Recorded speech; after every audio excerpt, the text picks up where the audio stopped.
The year was 2287, and Earth had been part of the Galactic Council for exactly 108 years.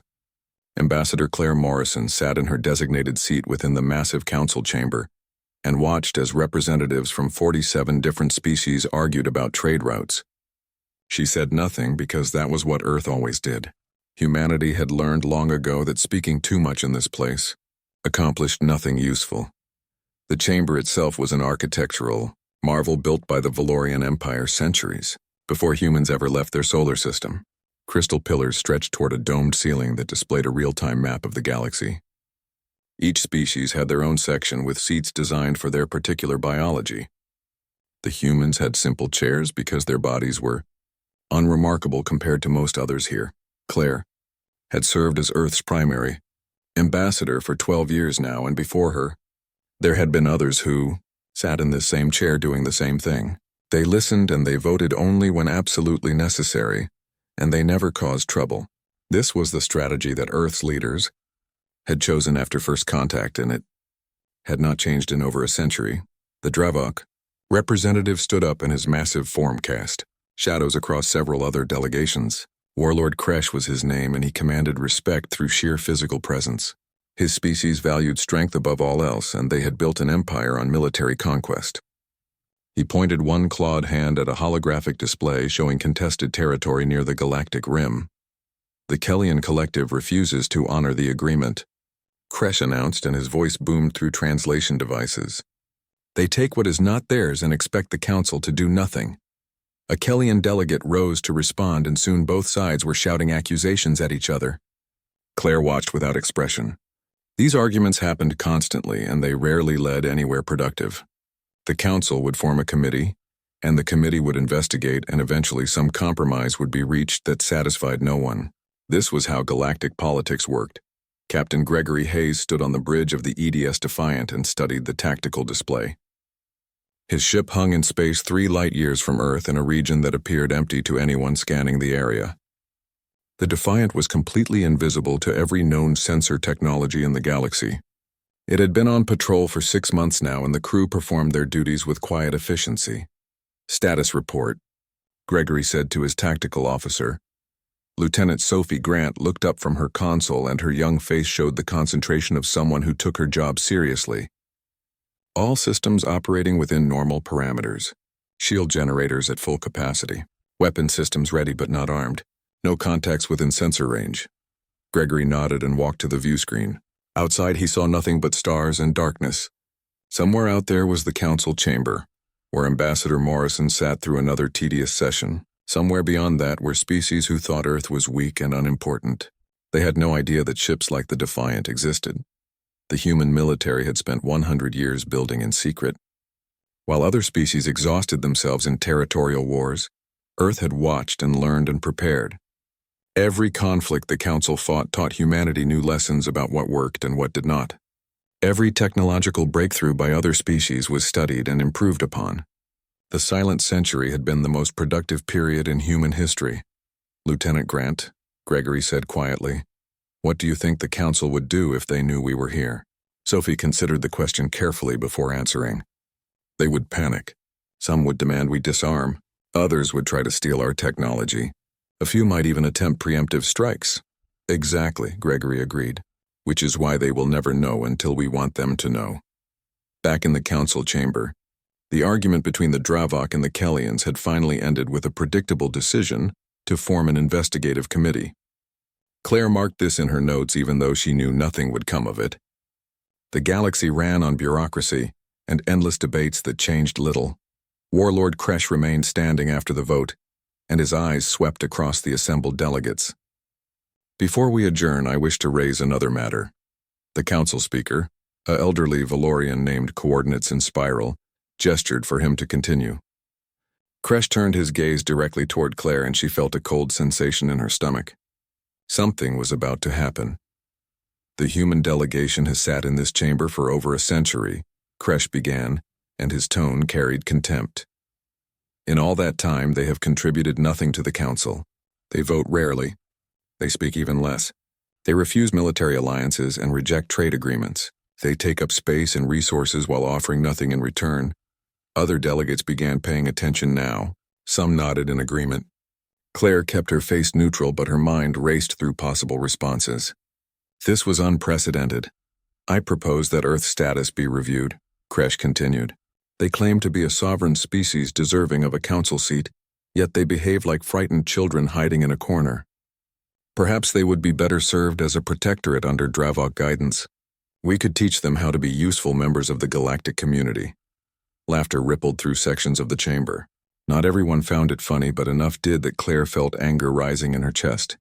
She forced it down. Emotional reactions accomplished nothing here. Coordinates in spiral called for order and the chamber quieted. This is a serious proposal that requires proper consideration. Does the Dravok Confederacy wish to make a formal motion? I do, Kresh declared. I move that Earth's voting rights be revoked and their status reduced to protectorate level. Let us vote on whether these silent parasites deserve to sit among us as equals. The word parasites hung in the air like poison. Claire stood slowly, and every eye in the chamber turned to her.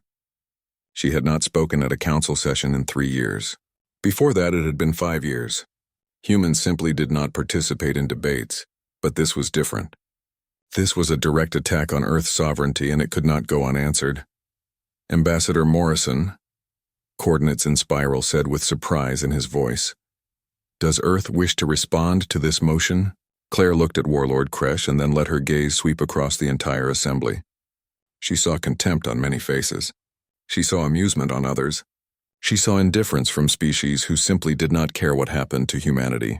Not one single delegate showed support or sympathy. Earth will respond, Claire said clearly. But first I would like to hear the vote. I am curious to know how many of you share Warlord Kresh's opinion. Coordinates in Spiral seemed uncertain, but he called for the vote. Delegates entered their choices into personal consoles, and the results appeared on the central display almost immediately. 32 species voted in favor of stripping Earth's status. 4 abstained. The rest voted against, but their numbers were not enough. The motion passed. Claire stood silently as the chamber erupted in discussion.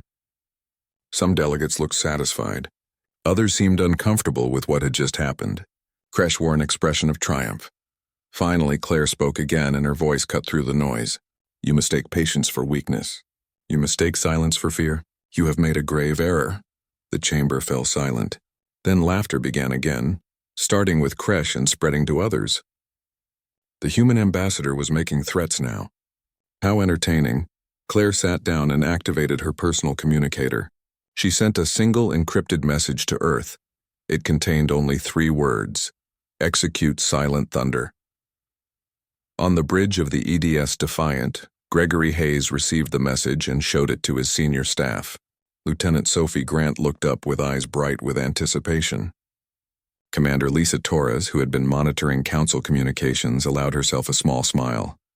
Finally, Sophie said quietly. Gregory nodded and began issuing orders. Throughout the solar system and in hidden locations across human-controlled space, other ships received the same alert. The time for silence had ended. Now Earth would show the galaxy exactly what a century of preparation had built. Admiral Vincent Kane stood in the command center, beneath the Rocky Mountains, and watched as status reports came in from 300 vessels. Every ship was ready. Every crew member knew their role.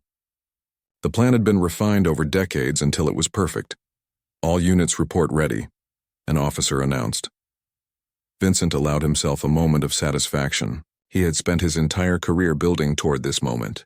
From young lieutenant to supreme commander, he had dedicated his life to ensuring that when Earth finally spoke, the galaxy would have no choice but to listen. Signal Ambassador Morrison, Vincent ordered. Tell her we are ready to begin. In the council chamber, Claire received the confirmation. Around her, delegates continued their discussions about what Earth's reduced status would mean. They talked about dividing human territory and assigning overseers. They debated which species should manage Earth's resources. They treated humanity like children who needed proper supervision. Claire smiled.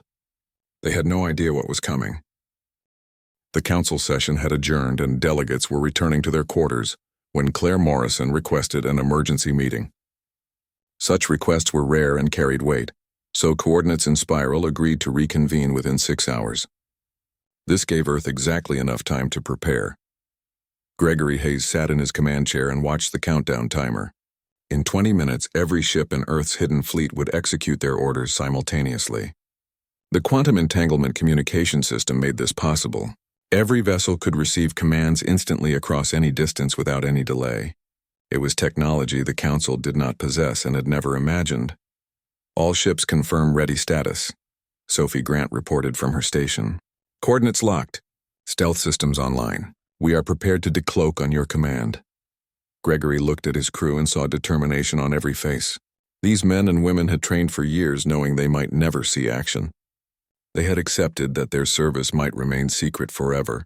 Now they would finally show the galaxy what Earth had built. Execute on schedule, Gregory ordered. Let's make this count. Dr. Henry Park watched from his laboratory on Earth as telemetry data streamed in from the fleet. His adaptive shield technology had performed perfectly in testing, but this would be its first real deployment. The shields could analyze incoming weapons fire and adjust their frequencies to provide maximum protection. In theory, they made Earth's ships nearly invulnerable. Theory and practice were different things. Henry had learned that lesson many times over his career. But the data looked good and he felt confident. If the shields failed, people would die. If they worked, humanity would possess a defensive advantage no other species could match.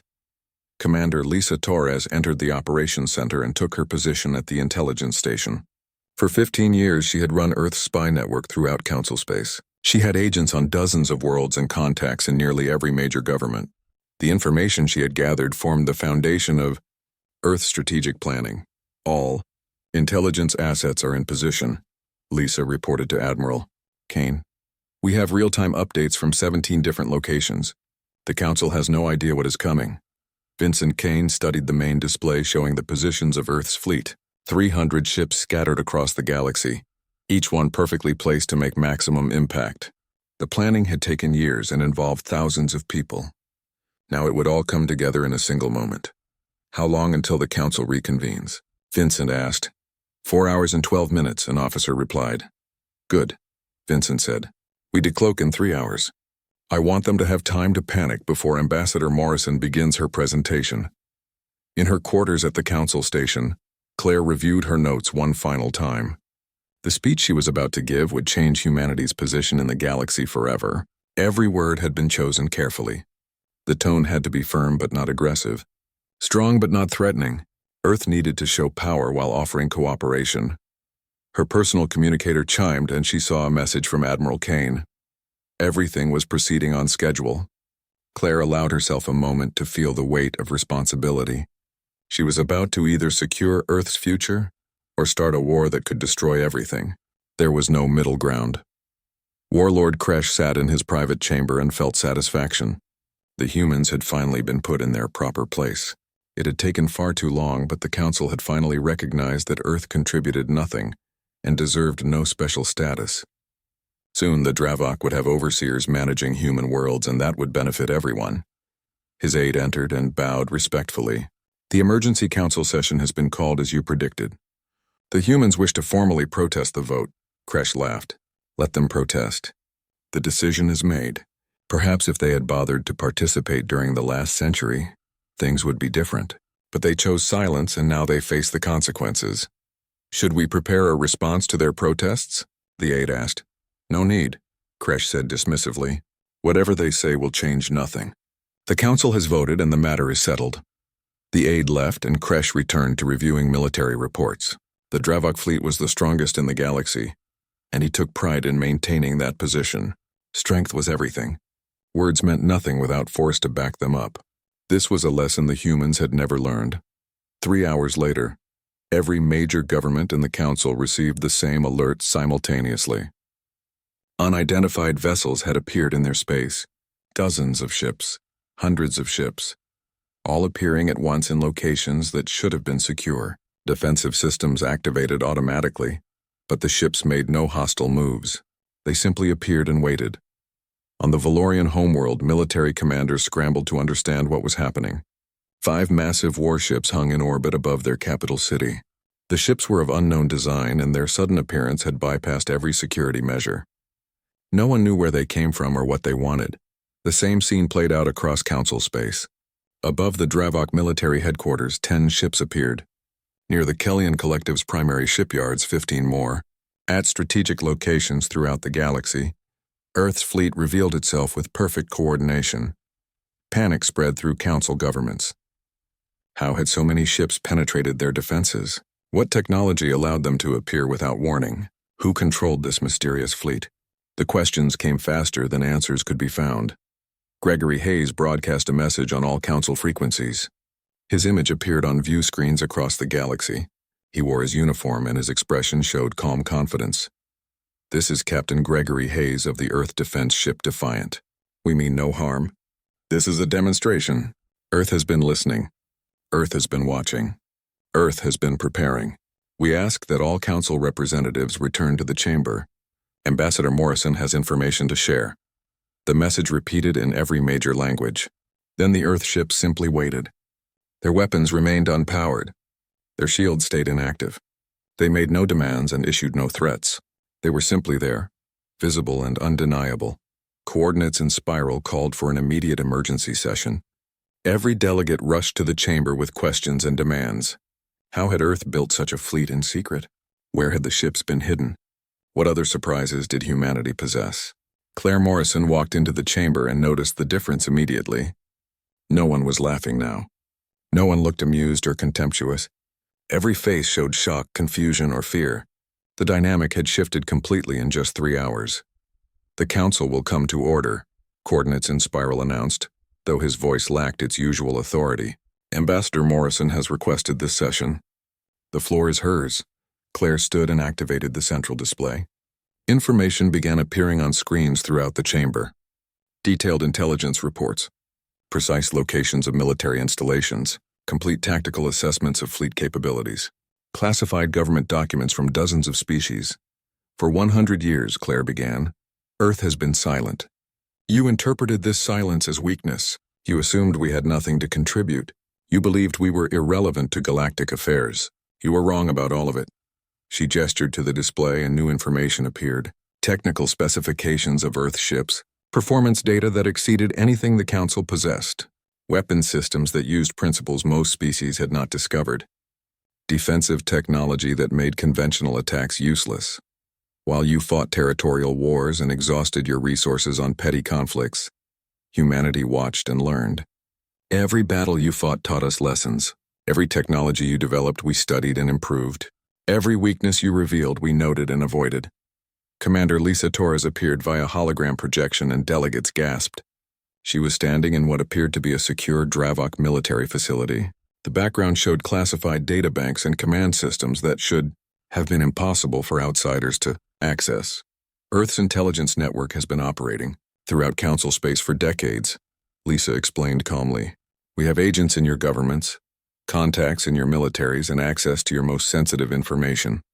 We know your fleet positions, your defensive capabilities, and your strategic plans. We have known for years. The chamber erupted in outrage. Delegates shouted accusations and demands. Security breaches of this magnitude were acts of war. How dare Earth spy on sovereign governments? This was unacceptable and would not be tolerated. Claire waited for the noise to subside before continuing. You are angry that we gathered information. Yet every species in this chamber runs intelligence operations against each other. The difference is that we were better at it. We learned from watching you and we did not make the same mistakes. Dr. Henry Park appeared next, also via hologram. He stood in a laboratory surrounded by equipment that gleamed with advanced technology. Behind him, technicians worked on devices that looked far beyond anything the Council had seen. Earth's technological development did not stop when we joined the Council, Henry explained. We invested resources in research rather than military expansion. We focused on innovation rather than conquest. As a result, we now possess capabilities that exceed yours in several critical areas. The 3-day deadline passed slowly, and during that time the galaxy held its collective breath. Earth's fleet remained in position at strategic locations, making no hostile moves but serving as constant reminders of humanity's capabilities. Council members held urgent meetings and diplomatic channels buzzed with activity. Gregory Hayes maintained his watch aboard the EDS Defiant, monitoring communications and ensuring his crew stayed alert. The waiting was harder than action would have been, But this was part of the strategy. Earth needed the Council to fully understand the situation before making their decision. "Captain," Sophie Grant reported from her station, "we are detecting increased military activity in several sectors. The Dravok are repositioning their battle groups. The Valorians are activating reserve fleets. It appears some species are preparing for possible conflict." Gregory had expected this. Fear often led to military posturing. Continue monitoring but take no action unless directly threatened. We are here to demonstrate strength, not to start a war. On the second day, something unexpected happened. The Kellyan Collective's representative requested a private meeting with Ambassador Morrison. The Kellyans were a peaceful species focused on trade and cultural exchange. They had abstained from the original vote not out of support for Earth, but because they generally avoided controversial decisions. Claire met with Ambassador Harmonix and Crystal at a neutral location. The Kellyans' crystalline form refracted light in beautiful patterns as she spoke through her translation device. "Earth's revelation has caused much discussion among my people," Harmonix said carefully. "We are impressed by your patience and your capabilities. The Kellyan Collective wishes to establish formal diplomatic relations with humanity, regardless of the Council's final decision." Claire felt surprised but kept her expression neutral. "The Kellyan Collective is willing to defy the Council's vote? We abstained from that vote because it felt wrong," Harmonix explained. "We did not have the courage to vote against it, but we did not support it either. Now we see that our instincts were correct. Earth deserves respect, and the Kellyans wish to be among the first to offer it formally." This was an important development. If one species broke from the Council's position, others might follow. Claire spent 2 hours negotiating the framework for future cooperation. When the meeting ended, she had secured Earth's first independent ally. Back in the Council chamber, debates raged over how to respond to Earth's ultimatum. Some delegates argued for military action, claiming that allowing humanity's defiance to stand would encourage others to challenge Council authority. Others advocated for compromise, suggesting that Earth had proven themselves worthy of full status. Warlord Kresh remained the most vocal opponent of any concessions. "We cannot reward espionage and threats. Earth has violated every principle of trust that holds the Council together. They must be punished, not elevated." But even among the Dravok delegation, some voices urged caution. War with an opponent whose capabilities remained largely unknown was foolish. Earth had demonstrated advanced technology and perfect intelligence. A military confrontation could go very badly for everyone involved. Admiral Vincent Kane received daily reports from Commander Lisa Torres about Council internal discussions. The intelligence network continued functioning perfectly, giving Earth complete awareness of what their opponents were thinking and planning. This advantage alone was worth decades of careful preparation. "Several species are reconsidering their votes," Lisa informed Vincent. 12 who supported the motion are now expressing doubts. 4 more are actively lobbying to reverse the decision. But the Dravok are organizing a coalition to maintain the original vote. Vincent studied the political map on his display. What is Kresh really after? This cannot just be about human status anymore. "Pride," Lisa replied simply. "He led the motion and staked his reputation on it. If the Council reverses the vote, he loses face. For a Dravok leader, that is worse than death." Understanding the enemy's motivation was crucial. Vincent began formulating a strategy that would allow Kresh to maintain some dignity while still achieving Earth's objectives. Sometimes winning required giving your opponent a way to lose gracefully. On the third day, the Council reconvened to vote on whether to rescind their previous decision. The debate lasted for hours. Species who had confidently voted against Earth now seemed uncertain. The revelation of humanity's capabilities had forced everyone to reconsider their assumptions. Finally, coordinates in spiral called for the vote. The results appeared on the central display. 28 species voted to rescind the previous decision and restore Earth's full status. 15 voted to maintain the original position. 4 abstained. The motion passed. Claire Morrison allowed herself a small smile. Earth had won, but she knew this victory would create new challenges. The species who voted against rescinding would harbor resentment. Kresh in particular looked furious as the results were announced. Before the session could adjourn, Warlord Kresh stood abruptly. "I invoke the right of challenge." The chamber fell silent. The right of challenge was an ancient provision in council law that allowed disputes to be settled through combat. It was rarely used in modern times, but it remained valid. By invoking it, Kresh was demanding that Earth prove their strength in battle. The Dravok Confederacy challenges Earth to single combat, Kresh announced formally. If Earth wins, all questions about their status are permanently settled and no species may raise them again. If the Dravok win, Earth accepts protectorate status without further protest. This is ancient law and must be honored. Claire stood carefully. This was both dangerous and potentially beneficial. A clear military victory would eliminate any remaining doubts about humanity's capabilities, but losing would be catastrophic. She activated her communicator to Admiral Kane. Accept the challenge, Vincent's voice came back immediately. We are ready, Claire addressed the council. Earth accepts the right of challenge. We propose an engagement in neutral space between equal forces. No interference from other species. The battle determines the matter once and for all. Coordinates in Spiral looked troubled but nodded. The right of challenge has been invoked and accepted. Both parties will submit force compositions for approval. The engagement will take place in 7 days to allow proper preparation. The council adjourned and delegates filed out in stunned silence. Everything had escalated far beyond the original dispute. Now 2 species would fight for their positions and the outcome would reshape galactic politics. Gregory Hayes received his orders directly from Admiral Kane. The EDS Defiant would lead Earth's task force with 19 additional ships in support. Against them would be 40 Dravok vessels, their finest battle group commanded by war leader Thane, the Confederacy's most decorated officer.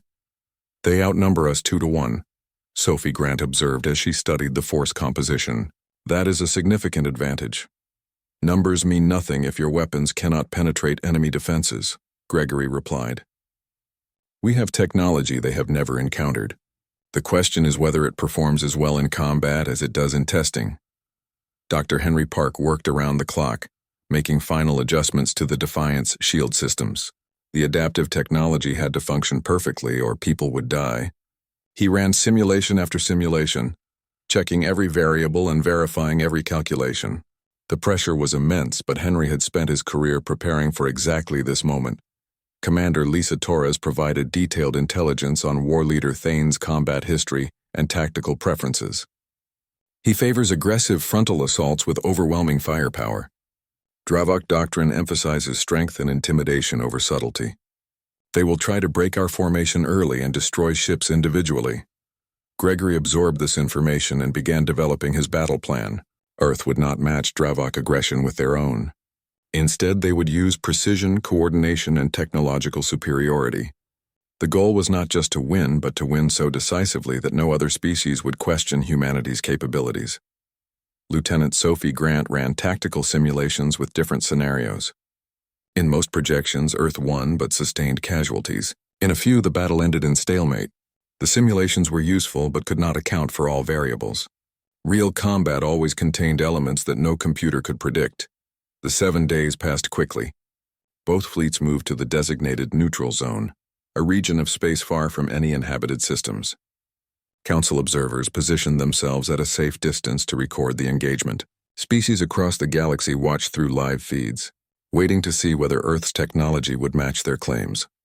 Aboard the EDS Defiant, Gregory addressed his crew through the internal communication system. We fight today not for conquest or glory, but to secure humanity's place in the galaxy. Every one of you is trained for this moment. Trust your equipment, trust your training, and trust each other. Show them what Earth has built. The crew responded with quiet determination. These were professional military personnel who understood the stakes. They would execute their duties with precision because that was what they had sworn to do. In the Dravok flagship, war leader Thane also addressed his warriors.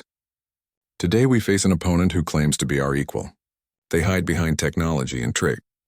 The Dravok fleet accelerated toward Earth's formation with devastating firepower. Energy weapons lanced through space in brilliant streams of destruction. Kinetic projectiles followed milliseconds behind, designed to exploit any weaknesses created by the energy barrage. The volume of fire was staggering, enough to overwhelm any conventional defensive system. Gregory Hayes watched the incoming weapons on his tactical display and felt his heart rate increase despite years of training. This was the moment when theory met reality. If Dr. Park's adaptive shields failed, the Defiant would be destroyed in seconds and 20 other crews would follow. Shields active, Sophie Grant announced calmly. Energy absorption at 92% efficiency. Kinetic deflection operational. All systems nominal. The Dravok weapons struck Earth's defensive barriers and the results exceeded even the most optimistic projections.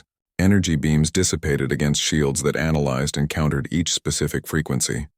Kinetic rounds deflected at angles that seemed to violate physics, redirected by precisely tuned gravitational fields. Not a single shot penetrated. War Leader Thane watched in disbelief as his opening salvo accomplished nothing. The human ships simply absorbed punishment that should have crippled them. Their shields glowed brighter with each impact but showed no signs of failing.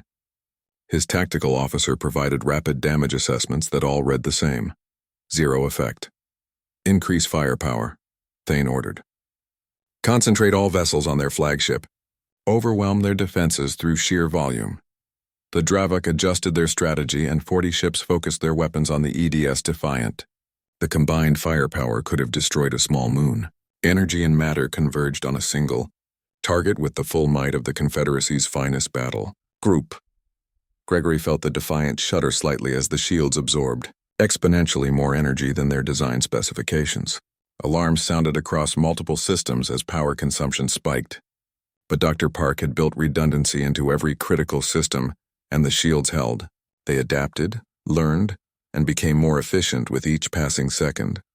Shield integrity at 87% and rising, Sophie reported. The adaptive algorithms are working. They are learning faster than the Dravok can adjust their weapons. On Earth, Admiral Vincent Kane watched the battle through real-time feeds from the quantum communication network. Every sensor reading, every tactical update, every crew status report arrived instantaneously. He saw the Dravok's confusion as their weapons proved useless. He saw the moment when War Leader Thane realized he was fighting an opponent he could not hurt. Dr. Henry Park stood beside Vincent in the command center and allowed himself a moment of satisfaction. Years of theoretical work had just proven valid under the most extreme test imaginable. The adaptive shields were not just functional, they were revolutionary. No species in the galaxy possessed anything comparable. They are wasting their ammunition, Henry observed quietly. The longer they fire, the less effective their weapons become. The shields are building a complete database of Dravok weapons technology. Commander Lisa Torres monitored communications and detected growing panic in Dravok fleet channels. Officers were requesting new orders. Some ships reported depleting their primary ammunition reserves. The realization was spreading that they could not win through conventional assault. Aboard the Defiant, Gregory made a decision. Earth had demonstrated defensive superiority. Now they needed to show their offensive capabilities. All ships prepare to engage. Target weapon systems and propulsion only. No lethal strikes. We disable, we do not destroy. 20 Earth vessels responded with perfect coordination. The quantum communication system allowed them to function as a single organism. Despite being spread across thousands of kilometers, every ship knew exactly what every other ship was doing at every moment. This level of coordination was impossible for species using traditional, faster-than-light communications. Sophie Grant designated targets with inhuman precision. The AI tactical network analyzed enemy formations and identified optimal strike points. Each Earth ship received specific assignments calculated to maximize effect, while minimizing collateral damage. The attack began with surgical accuracy. Dravok vessels found their weapon systems going offline without warning. Energy conduits severed by precisely targeted beams. Missile launchers disabled by electromagnetic pulses calibrated to that specific purpose. The Earth weapons were not designed for mass destruction. They were designed for complete control of the battlefield. War Leader Thane watched his tactical display deteriorate in real time. Ship after ship reported weapons failures. Engineering crews scrambled to restore systems, but the damage was too specific and too widespread. The humans had struck with incredible accuracy, hitting vulnerable points that should have been protected by armor and redundant systems. Evasive maneuvers, Thane ordered. Break formation and scatter. Make yourselves harder targets. But the Dravok ships were heavy and built for frontal assault, not evasive action. They could not match the agility of Earth's vessels, which had been designed specifically to exploit speed and maneuverability. As the Dravok fleet scattered, Earth's ships adapted their formation instantly and maintained perfect firing solutions. Lieutenant Sophie Grant coordinated the engagement with calm efficiency. She was young and this was her first real battle, but years of training took over. Each target was analyzed, engaged, and neutralized with minimal energy expenditure. The Earth fleet fought with an economy of force that demonstrated absolute confidence. Within 15 minutes, 37 Dravok vessels had lost their primary weapon systems. Their shields remained functional and their hulls were intact, but they could no longer fight effectively. 3 ships retained partial weapons capability but were badly outmatched. War leader Thane's flagship still possessed most of its armament, but was isolated and surrounded. Gregory opened a direct communication channel to the Dravok flagship. War leader Thane, you have fought honorably, but this engagement is over. Stand down and no further damage will be inflicted on your vessels. Thane's face appeared on the view screen and Gregory saw something he had not expected. Not rage or shame, but respect. The Dravok valued strength above all else and they had just witnessed power beyond their comprehension. Their entire military doctrine had been rendered obsolete in less than 20 minutes. What manner of shields are those? Thane asked. We hit you with enough firepower to level a continent and you simply absorbed it. Adaptive technology, Gregory replied. They learn from every attack and adjust accordingly. The more you shoot, the less effective your weapons become. It is not invincibility, just very advanced engineering. And your weapons? How did you strike our most protected systems with such accuracy, precise targeting, and detailed intelligence? We know the design of your ships because we have been studying your technology for decades. We did not guess where to shoot. We knew. Thane processed this information in silence. The implications were staggering. Earth had not just built superior weapons and defenses. They had spent a century learning everything about their potential opponents. This was not a lucky victory. This was the result of patient, methodical preparation. Our propulsion systems are also failing now, Thane said quietly. We are dead in space, helpless. You could destroy us all. We could, Gregory agreed. But that was never our intention. This challenge was about demonstrating capability, not inflicting casualties. Earth does not seek to conquer or dominate. We want only to be treated as equals and left in peace. Then what happens now? Gregory made a decision that would define Earth's relationship with the galaxy. Now we help you. Our repair ships are standing by. We will restore your vessels to functional status so you can return home with honor. We defeated you, but we respect your courage in accepting this challenge. War leader Thane looked stunned. In Dravok culture, defeated enemies were either destroyed or subjugated. Showing mercy was sometimes seen as weakness, but helping your defeated opponent, repairing the damage you inflicted, that was something entirely different. That was strength secure enough to be generous. Why would you do this? Thane asked. Because we want allies, not vassals, Gregory replied. The Dravok are warriors and we respect that. What we did today was necessary to prove ourselves. What we do next determines whether we become enemies or partners. We choose partnership. Earth's support ships moved into position and began assisting the disabled Dravok vessels. Repair crews worked alongside Dravok engineers, sharing technical knowledge and demonstrating goodwill. What had begun as a battle ended as an unexpected collaboration. Throughout the galaxy, billions watched the engagement and its aftermath. The military victory was impressive, but the decision to help rather than humiliate the defeated opponent resonated even more powerfully. Earth had shown both strength and wisdom. They could fight but preferred not to. They could destroy but chose to repair. Ambassador Claire Morrison watched from the Council observation post and felt relief wash over her. The gamble had paid off. Earth had proven their capabilities beyond any doubt, and they had done so without creating a permanent enemy. The Dravok would not love humanity, but they would respect them. In galactic politics, respect was often more valuable than affection. Coordinates in the weeks following the Battle of Silent Thunder transformed Earth's position in the galaxy. Species that had dismissed humanity now sought meetings with Ambassador Morrison. Trade delegations arrived at Earth's diplomatic stations. Technology exchange proposals filled Claire's message queue. The silent species had finally spoken, and everyone wanted to be heard in return. The Galactic Council convened a formal session to address Earth's new status. Coordinates in Spiral opened the proceedings with unusual gravity. We gather today to acknowledge errors in judgment and to establish a framework for future cooperation with humanity. Earth has proven themselves worthy of respect through both capability and restraint. Multiple species rose to offer formal apologies for their previous treatment of humanity. Some were genuine, others clearly motivated by fear or opportunism. Claire accepted them all with diplomatic grace, understanding that sincerity mattered less than establishing functional relationships. The Valorian Empire, whose first contact with Earth had initiated humanity's relationship with the galaxy, proposed granting Earth a permanent seat on the Security Directorate. This elite council of 7 species oversaw military matters and crisis response throughout council space. The proposal passed with overwhelming support. Gregory Hayes returned to Earth orbit aboard the EDS Defiant to a celebration that surprised him. He had spent his career preparing for war in secret, expecting his service would never be publicly acknowledged. Instead, he found himself honored as a hero who had secured humanity's future without unnecessary bloodshed. Admiral Vincent Kane stood on a podium in Geneva and addressed a crowd of thousands while billions more watched through global networks. The silent century has ended, but its lessons remain. We proved that patience is not weakness. We showed that preparation matters more than aggression. We demonstrated that true strength knows when to fight and when to hold back. The crowd erupted in cheers. Vincent continued once the noise subsided. But our work is not finished. Respect must be earned continuously, not just once. Earth's military will continue training, continue innovating, continue preparing. The price of peace is eternal vigilance.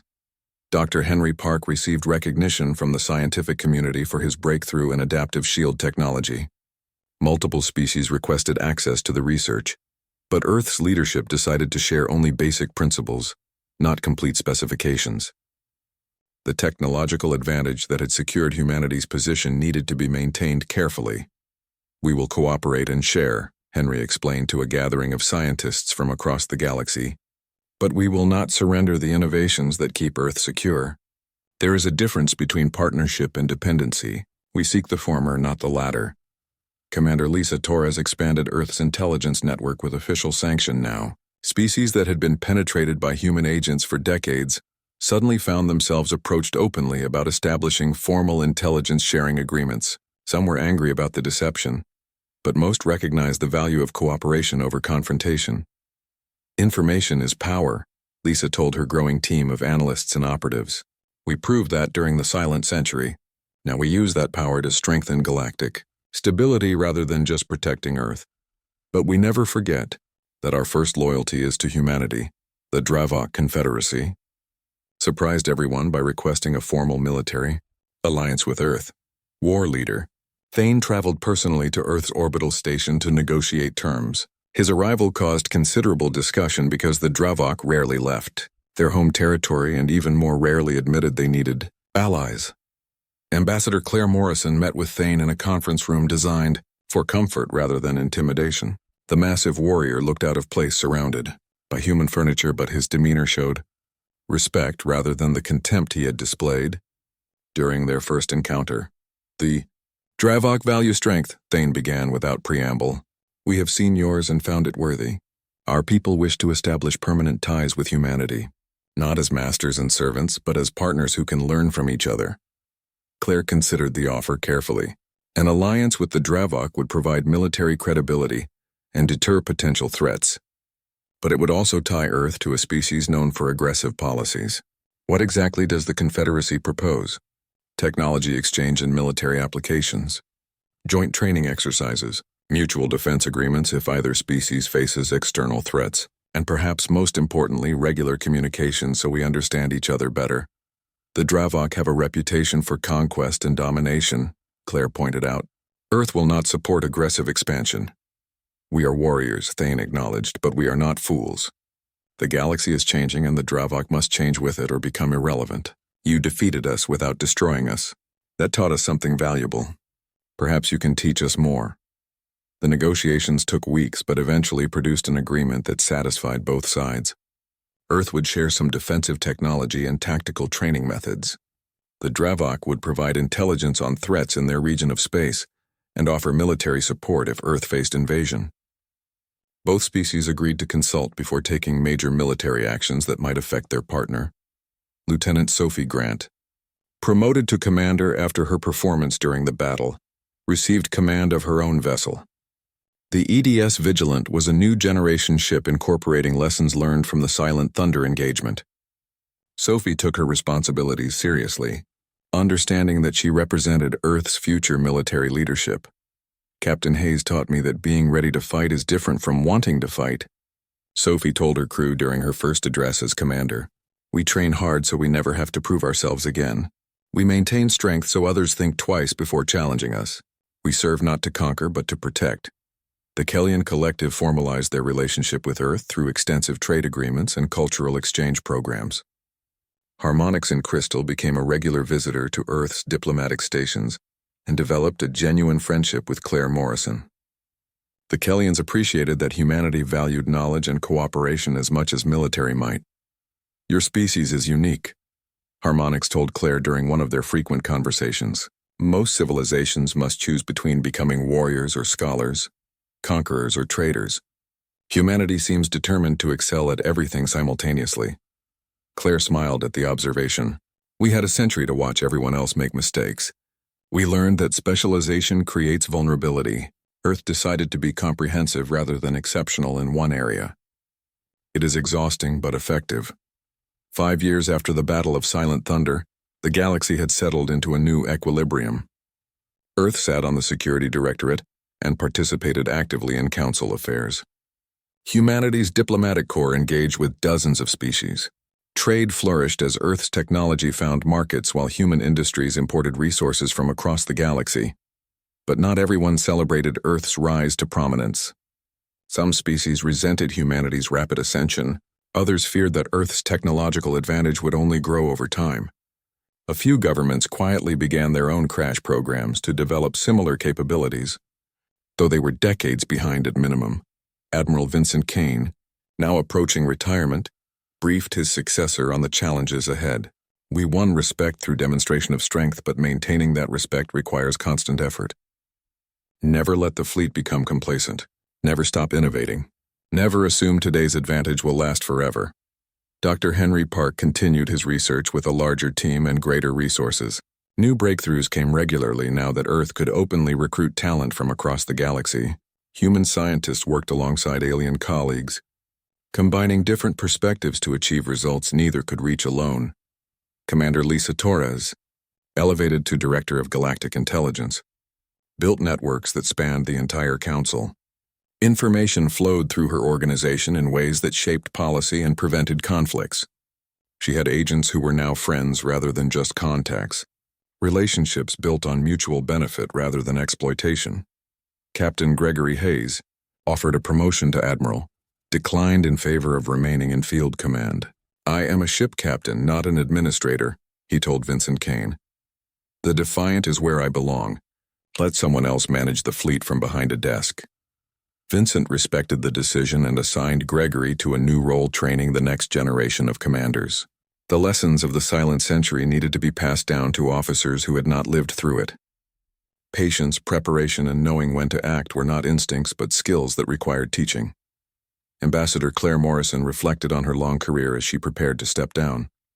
12 years representing Earth at the Council, enduring contempt and mockery with quiet dignity, then watching everything change in a single dramatic moment. It had been worth it, every insult and every ignored protest. What will you do now? Harmonics and Crystal asked when Claire announced her retirement. Right, Claire replied. Someone needs to document the Silent Century while those who lived through it are still alive. Future generations should understand what their ancestors sacrificed and achieved. What lesson do you hope they learn?